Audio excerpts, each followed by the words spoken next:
এখনো কেন ফিরছে না ছোট বৌদি? তখন হুট করে সব দিক খেয়াল রাখতে বলে বেরিয়ে গেল, কিন্তু এত রাত হবে তো আমাকে বলেনি একবারও। কিরে, বই গোছানো হলো? হ্যাঁ হয়ে গেছে, তোর বই আমি যত্ন করে গুছিয়ে দিয়েছি। এবার বল কি করতে হবে? তোর সাথে খেলতে হবে তো? না না, ওসব খেলা ছাড়, এখন তুই যা আমার স্কুলের জামা কাপড় গুছিয়ে দিয়ে আয়। আচ্ছা ঠিক আছে। এখন যেন ছোট বৌদি তাড়াতাড়ি বাড়িতে ফিরে আসে। ছোটটা এসে প্রশ্ন করলে আমার কাছে তো দেওয়ার মতো কোনো উত্তর নেই। এটা শোন, কি ব্যাপার বলতো? তুই এখন আমাকে মারছিস না, ঝগড়াও করছিস না, আমার ভয়ে নাকি মা কান মুলে দেবে বলে? ও মা, তুই জানিস না পিসি কাউকে ভয় পায় না।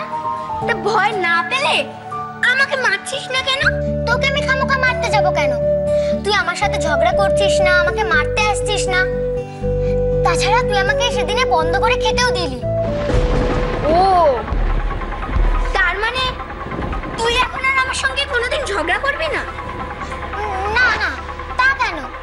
তুই আমার সাথে ঝগড়া করলে আমি তোকে ছেড়ে দেবো নাকি? বাহ, তুই তো বেশ মজার মেয়ে। চল এখন আমরা দুজন মিলে ঘরে খেলা করি, চল।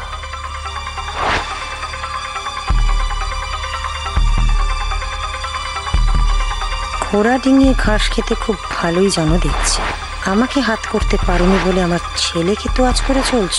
দাঁড়া, এমন ফোন দিয়ে আটবো যে সারা জীবনের মতো ওই বন্ধ ঘরেতেই পড়ে থাকতে হবে তোকে। ও মা, তুমি এখানে দাঁড়িয়ে কি ভাবছো গো? তোর তাতে কি? খুব মুখ বেড়েছে না? ভাগ্য করে জন্মেছিলিস তাই, না হলে মা তোকে দুদিনেই বাড়ি থেকে পার করে দিত। এই কৃষি, আর আসছি। বৌদি, জয়াকে দেখেছো বৌদি? কেন দেখিনি তো, সে কোথায়?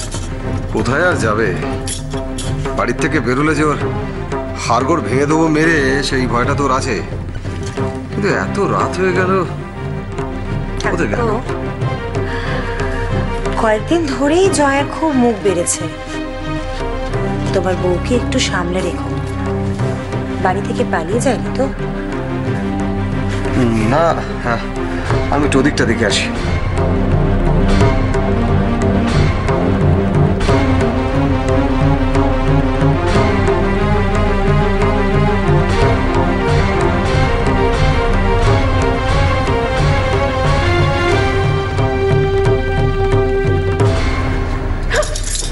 কি হয়েছে? এরকম কেঁপে উঠলে কেন? জয়াকে দেখেছো? না না তো, আমি তো জানি না। তুমি সত্যি জানো না? না, আমি সত্যি জানি না। না বৌদি, ওদিকে কোথাও নেই গো। তাহলে বাড়িতে নেই? আমি অনেকক্ষণ ধরে জিজ্ঞেস করছিলাম গঙ্গাকে, গঙ্গা কোনো উত্তরই দিচ্ছে না, চুপ করে দাঁড়িয়ে আছে।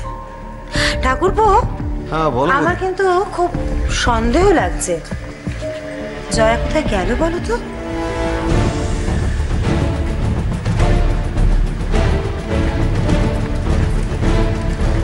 তুই জানিস জয়া কোথায় গেছে? মিথ্যা বলবি না, সত্যি করে বল। না জানি না ছোট্ট, আমি সত্যি জানি না। সত্যি জানিস না? না আমি সত্যি জানি না, আমি বললাম, আমি বড় বৌদিকে বললাম আমি সত্যি জানি। জানিস না তুই? বল। ছাড়ো, ছাড়ো বলছি পিসিমণিকে, পিসিমণি লাগছে। তুই আবার বড়দের মাঝখানে কথা বলছিস? ঠাকুরপো, আমার মনে হয় ওকে তুমি আবার অন্ধকার ঘরে বন্ধ করে রাখো। আমি এখানে।